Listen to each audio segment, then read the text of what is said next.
ఇంకా మనకి లిస్ట్ వస్తుంది కదా, మీకు అంత క్లియర్ ఎవరు లేరండి, ఇంకెవరు లేరు. దేవస్థానం అధికారులు నిర్లక్ష్యమే, ఎందుకంటే ఒకసారి అంతమంది భక్తులు వస్తారని తెలిసి సరైన ప్రికాషన్స్ తీసుకోలేదు.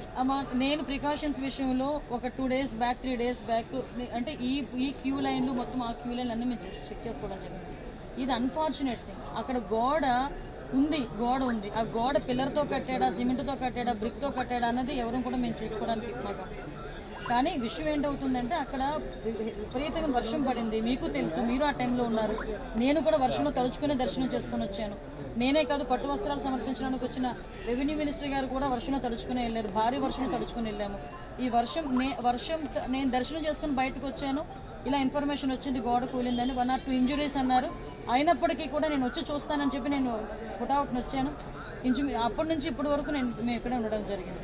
అంటే ఎక్కడ కూడా రెస్క్యూ ఆపరేషన్స్లో కానీ నిర్లక్ష్యం వహించడం కానీ ఎక్కడ కూడా మేము చేయలేదు.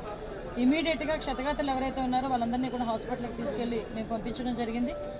మిగతా రెస్క్యూ ఆపరేషన్స్ కూడా జరుగుతున్నాయి. ప్లీజ్ మిగతా అన్ని కార్యక్రమాలు చేసుకోవాలి. అందరూ కూడా బాగున్నారండి. ఏ టైంలో కన్స్ట్రక్ట్ జరిగింది, ఏ స్కీమ్లో కన్స్ట్రక్ట్ జరిగింది, ఎవరు కాంట్రాక్టరు, ఎవరు ఇంజనీరు, ఎవరు క్వాలిటీ కంట్రోల్ ఎవరు చేశారు, ఎవ్రీథింగ్ మేము ఇందులో ఎంక్వైరీ చేసుకుంటాం. ఎందుకంటే ఇక్కడ ప్రాణాలు కోల్పోయాం, ఈజీగా వదిలేయాల్సిన అవసరం ఏం లేదు.